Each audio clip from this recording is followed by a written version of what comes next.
ओम शिवोहम शिवोहम शिवोहम। ओम सच्चिदानंद रूपाय विश्वोत्पत्त्यादि Hathaway तापत्रय विनाशाय श्रीकृष्णाय वयं नमः। श्रीकृष्णाय वयं नमः। ओम अखंडानंदबोधाय शिष्यसंतापहारिणे सच्चिदानंदरूपाय तस्मै श्री गुरवे नमः। तस्मै श्री गुरवे नमः। तस्मै श्री गुरवे नमः।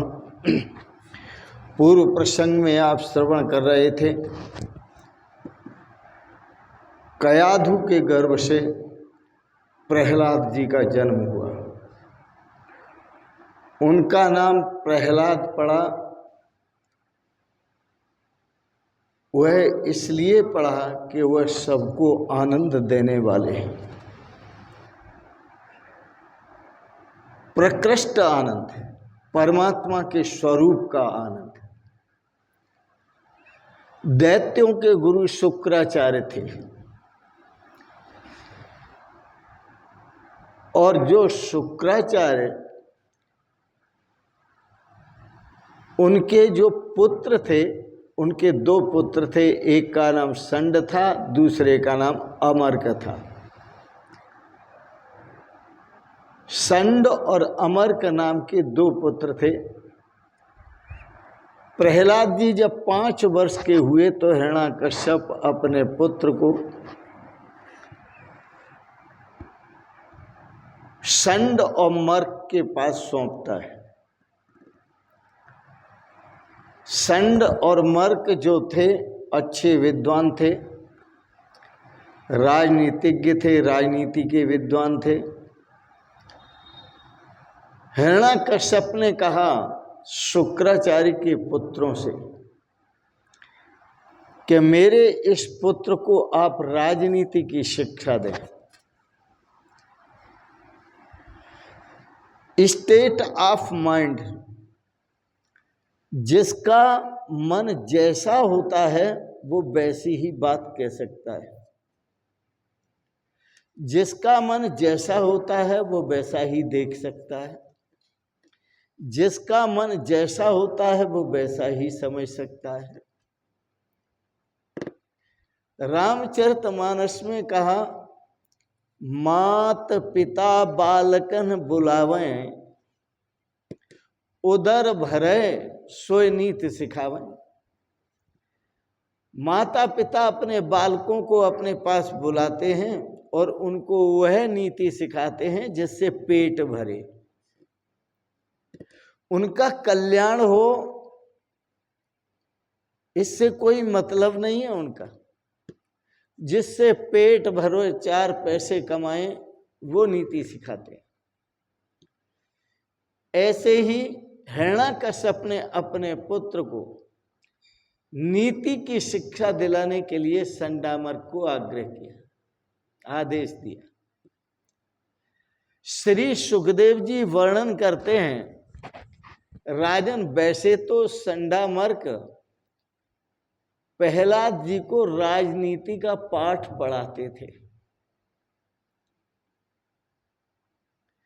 किंतु प्रहलाद जी तो गर्भवास में ही भक्ति का पाठ पढ़ चुके थे, इसलिए वो भक्ति रंग में रंगे हुए थे।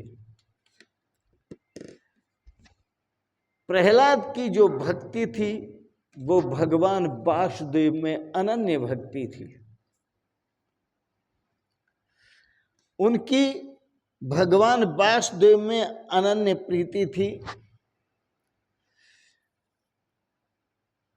भगवान श्री कृष्ण का, भगवान श्री राम का जो अनुग्रह रूप था, और अनुग्रह रूप का ही जो विग्रह रूप था, उसको वो अपने हृदय में धारण करते थे।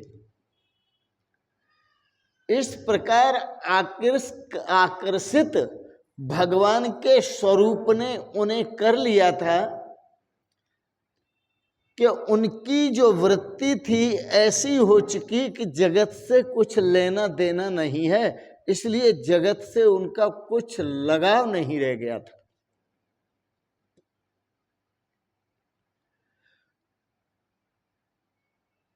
वैसे तो विचार करो आप, तो भक्ति का रंग जल्दी चढ़ता नहीं है, भक्ति का रंग जल्दी लगता नहीं है। पर याद रखना, यदि एक बार चढ़ जाए रंग, एक बार भक्ति का चढ़ जाए तो फिर उतरता भी नहीं है। भक्त के ऊपर चढ़े हुए भक्ति के रंग को उतारने वाले उतर जाते हैं, लेकिन भक्त का चढ़ा हुआ भक्ति का रंग वह कभी उतरता नहीं।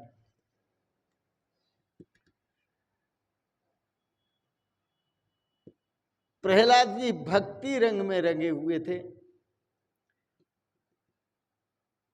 जाए जो ना चाहे जो नाम ले लो, कृष्ण रंग में रंगे हुए थे, प्रभु के रंग में रंगे हुए थे, नारायण के रंग में रंगे हुए थे, राम जी के रंग में रंगे हुए थे। सच्चे ज्ञानियों का यही लक्षण होता है, वह संसार की बातों को सुनते भी हैं, समझते भी हैं, परंतु अपना ध्यान परमात्मा के स्वरूप में रखते हैं।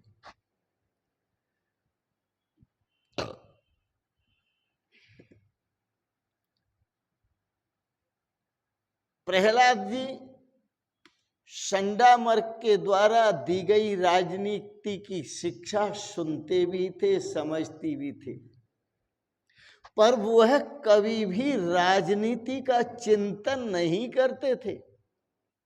वो जब चिंतन करते थे तो परमात्मा का ही चिंतन करते थे, प्रभु का ही चिंतन करते थे, आनंद कंद सच्चिदानंद स्वरूप भगवान श्री कृष्ण का चिंतन करते। सच्चे ज्ञानी भक्त का यही लक्षण है, उसमें देहा अभिमान नहीं होता। इसलिए उसके व्यवहार में क्षति नहीं आती, उसके व्यवहार में हानि कभी नहीं होती। वह व्यवहार कर रहे हैं, अपने गुरुजी के द्वारा राजनीति की शिक्षा श्रवण भी कर रहे हैं और समझ भी रहे हैं, लेकिन चिंतन प्रभु का कर रहे हैं। ये भक्ति रंग में रंगे हुए जीवन का लक्षण है। इसलिए तो भगवान श्री कृष्ण ने गीता में कहा, तस्मा सर्वेषु कालेषु माम अनुस्मर युद्ध च। अर्जुन, इसलिए तू सभी कालों में शिक्षा लेते हुए, शिक्षा देते हुए, आते हुए, जाते हुए, चलते हुए, फिरते हुए, सोते हुए, जगते हुए, ये सब कार्य चलते रहें, लेकिन अंदर से चिंतन प्रभु का होता रहे।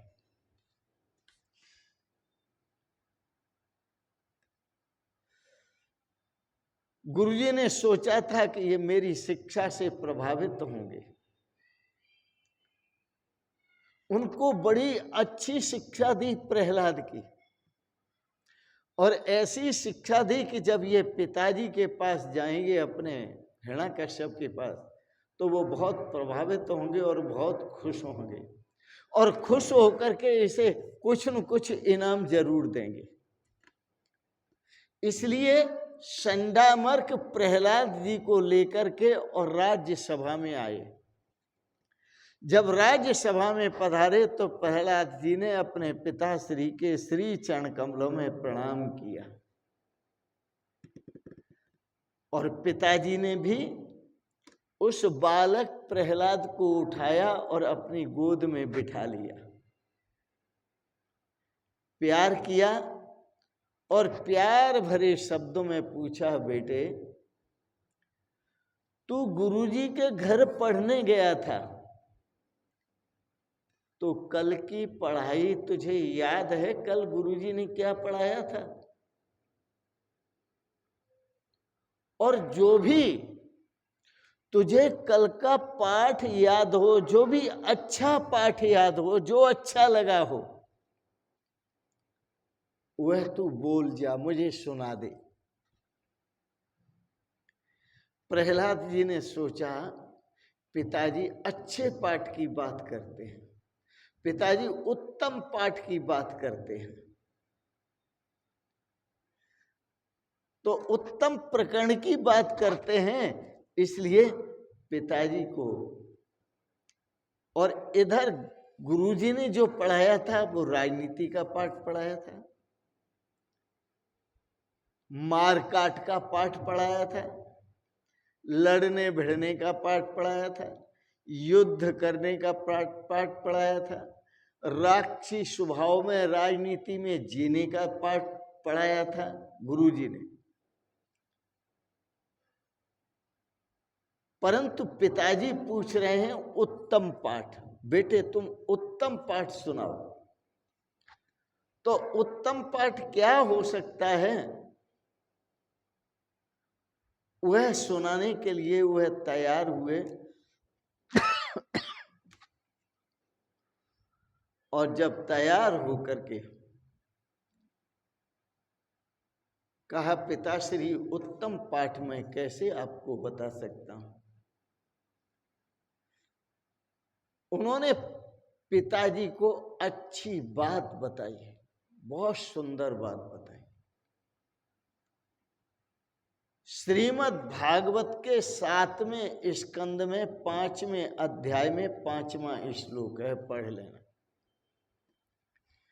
हित्वात्मपातम ग्रहमंधकूपम वनम गतो यद हरिम आश्रयित। पिताजी, हम सभी जो पड़े हुए हैं वो एक अंधेरे कुआं में पड़े हुए हैं। ये घर हमारा जो है वो अंधेरा कुआं है, अंधकार से ओतप्रोत। हित्वात्मपातम, हमने अपने आप को इस कुआं में डाला हुआ है, घर रूपी कुआं में डाला हुआ है। ग्रहमंधकूपम, यह ऐसा कुआं है, अंधेरा कुआं है, इसमें कुछ दिखाई ही नहीं देता। इसलिए पिताजी वनम गतो यदि हरिम आश्रयित, इस अंधकारपूर्ण ग्रह रूपी कुआं को, घर रूपी कुआं को छोड़कर वन में जाकर यदि भगवान श्री के श्री चरण कमलों का आश्रय लें तो इसमें ही हमारा कल्याण है और इसी में आपका कल्याण है। अंधियारे कुएं के समान घर में अपने आप का अधः पतन करना अच्छा नहीं है। जीवों के लिए यही श्रेयकर है कि वो ग्रह त्याग कर वनवासी बने। क्षमा करना,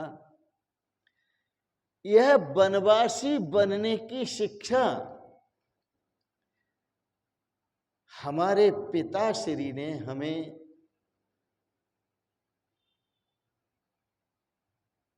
सात वर्ष से देना शुरू किया। 7 वर्ष की उम्र में थे और 10 वर्ष की उम्र में पूर्ण वैराग्यवान बना दिया। और इतना वैराग्य हुआ कि घर छोड़कर गंगा किनारे पहुंचे और उस गंगा किनारे जो तप स्थली थी महापुरुषों की, उसका नाम है श्री ब्रह्मदेव जानवी संस्कृतादर्श महाविद्यालय। वहां जाकर संस्कृत की शिक्षा ली, अच्छे संस्कार प्राप्त किए।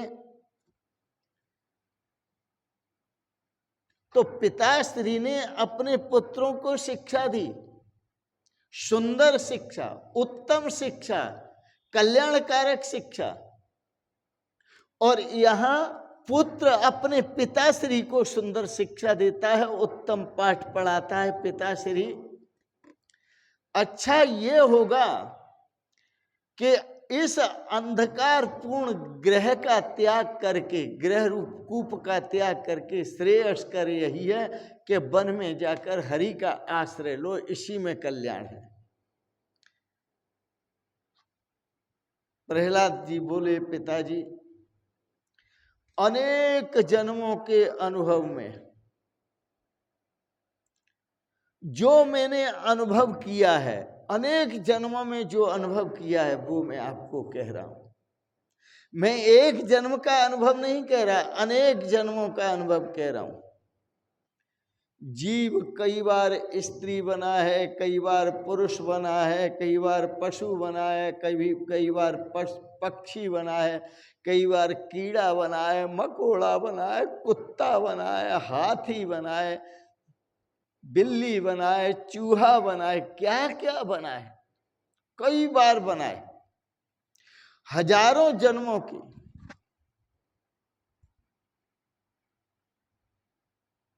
यदि हम हजारों जन्मों से मुक्ति प्राप्त करना चाहते हैं तो जो विभू व्यापक परमात्मा है उससे हम जो विभक्त हुए हैं, उससे हम जो विभक्त हुए हैं, या हमारा जीव जो विभक्त हुआ है, यह जीव अपने जब से विभक्त हुआ है उस परमात्मा से, उस व्यापक ब्रह्म से, तब से यह जीव दुखी ही हो रहा है और नाना प्रकार की योनि में जाकर के नाना प्रकार के दुख उठा रहा है। और कितना ही भोग भोग रहा है ये हर योनि में जाकर, लेकिन सदा अतृप्त रहता है, इसकी कभी तृप्ति नहीं होती। संत महापुरुषों ने सूत्रबद्ध बात कही, दर्पण में मुख नहीं, मुख दिखाई देता है लेकिन दर्पण में मुख होता नहीं, दर्पण में मुख नहीं। और संसार के विषयों में सुख नहीं, वहां भी सुख दिखाई देता है विषयों में, लेकिन सुख है नहीं। दर्पण में मुख नहीं, विषयों में सुख नहीं। संत महापुरुषों ने कहा स्वयं में दुख नहीं, अपना जो स्वरूप है आत्म स्वरूप, ब्रह्म स्वरूप, इसमें किसी प्रकार का दुख नहीं है। इसलिए प्रहलाद जी अपने पिताश्री को कहते हैं कि ये तो संसार दुख का घर है। भगवान श्री कृष्ण ने कहा दुखालयम अशाश्वतम, ये जितने जन्म और जीव हैं ये सब क्षण भंगुर हैं, और जितने जो संसार है जितना और संसार के भोग हैं ये सब क्षण भंगुर हैं और दुखदायी हैं। इसमें दो ही चीजों का प्रकरण चलता रहता है जब जब जन्म होता है, तो पाप और पुण्य का। जन्म लेकर के या तो जीव पाप करता है या पुण्य करता है, पर इन दोनों से मुक्ति, पाप और पुण्य से मुक्ति प्राप्त करनी है तो मानव देह से ही मुक्ति प्राप्त करो। जैसे पाप को भोगना पड़ता है वैसे पुण्य को भी भोगना पड़ता है। और संसार क्षण प्रतिक्षण परिवर्तनशील है, तो यह सुख दुख भी परिवर्तनशील हैं। चक्रवर्त प्रवर्तन्ते दुखानि सुखानि च, जैसे गाड़ी चलती है उस पहिए का नीचे का हिस्सा ऊपर आ जाता है, ऊपर का फिर नीचे पहुंच जाता है, नीचे का ऊपर आ जाता है, ऊपर का फिर नीचे पहुंच जाता है। इसी प्रकार से संसार में आसक्त जब तक आप रहेंगे, संसार में जब तक आप भ्रमण करेंगे, तब तक चक्रवत परिवर्तन थे सुखानी दुखानी च, कभी सुख आ जाएगा, कभी दुख आ जाएगा, कभी सुख आ जाएगा, कभी दुख आ जाएगा, कभी सुख आ जाएगा, कभी दुख आ जाएगा, कभी सुख आ जाएगा, कभी इसी सुख दुख के चक्कर में ही आप फंसे रहेंगे। इसलिए इससे मुक्त होना है तो एक काम करो, संत संदेश देते हैं बड़ा सुंदर, त्याग विषय रस रंगा करो रे मन सतसंगा, त्याग विषय रस रंगा, करो रे मन सतसंगा, सतसंगा सतसंगा, करो रे मन सतसंगा, त्याग विषय रस रंगा, करो रे मन सतसंगा, जन्मांतर के पाप धोए ले, जन्मांतर के पाप धोए ले, बहे ज्ञान की गंगा, करो रे मन सतसंगा, बहे ज्ञान की गंगा, करो रे मन सतसंगा, त्याग विषय रस रंगा, करो रे मन सतसंगा, त्याग विषय रस रंगा, करो रे मन सतसंगा, देह धर्म तू क्यों अपनावे, ये ज्ञान की गंगा बह रही है, इसमें अपने मल को धो, अपने जीवन को पवित्र बना। देह धर्म तू क्यों अपनावे, देह धर्म तू क्यों कहता है ये देह धर्म मेरे धर्म है, देह धर्म तू क्यों अपनावे, यह पचरंग झंगा, करो रे मन सतसंगा, यह पचरंग झंगा, करो रे मन सतसंगा, त्याग विषय रस रंगा, करो रे मन सतसंगा, त्याग विषय रस रंगा, करो रे मन सतसंगा। सतगुरु से बड़ा अनूठा संदेश, सतगुरु से निज रूप जान ले, ये शरीर तेरा रूप नहीं है, अपने स्वरूप को पहचानो, हे इंसान अपने आप को पहचान, यही है भक्ति और यही है ज्ञान, इसी में है भक्ति और इसी में है ज्ञान। सतगुरु से निज रूप जान ले, सतगुरु से निज रूप जान ले, साक्षी ब्रह्म अनंगा, करो रे मन सतसंगा, साक्षी ब्रह्म अनंगा, करो रे मन सतसंगा, त्याग विषय रस रंगा, करो रे मन सतसंगा, त्याग विषय रस रंगा, करो रे मन सतसंगा।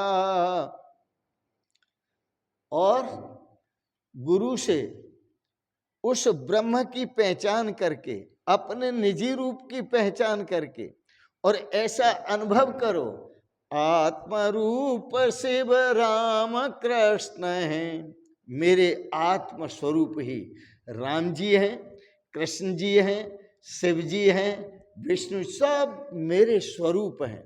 आत्मरूप शिव राम कृष्ण हैं, आत्मरूप शिव राम कृष्ण हैं, लख कर हो जा चंगा, करो रे मन सतसंगा, लख कर हो जा चंगा, करो रे मन सतसंगा, त्याग विषय रस रंगा, करो रे मन सतसंगा, त्याग विषय रस रंगा, करो रे मन सतसंगा।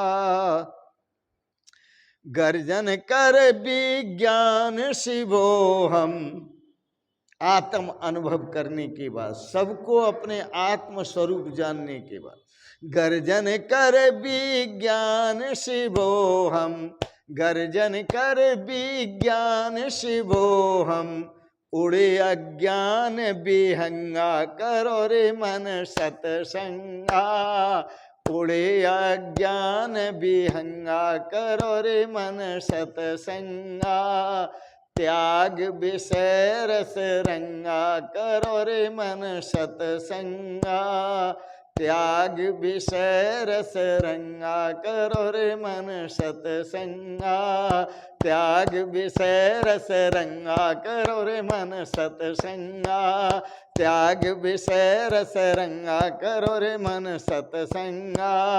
बह ज्ञान की गंगा, करो रे मन सतसंगा।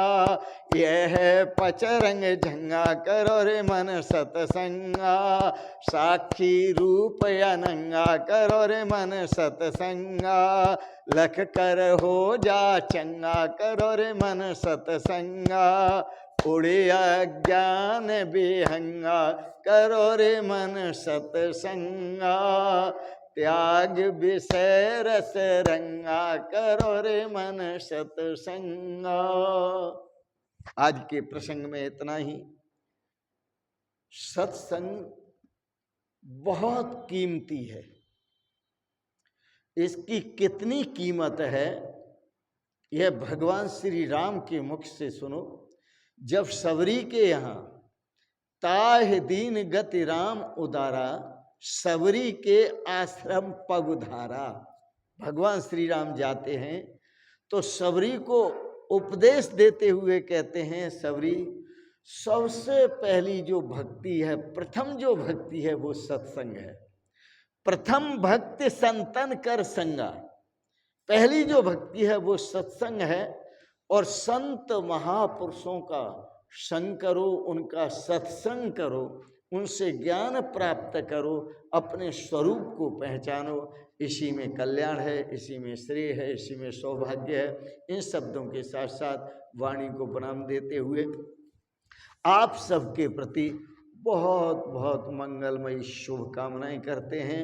भगवान आपको सपरिवार सदा स्वस्थ और सुखी रखें।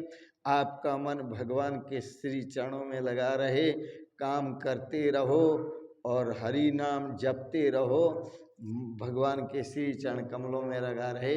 इन शब्दों के साथ ही आप सबको बहुत बहुत शुभकामनाएं, बहुत बहुत आशीर्वाद और बहुत बहुत प्रणाम प्रणाम प्रणाम। शिवोहम शिवोहम शिवोहम।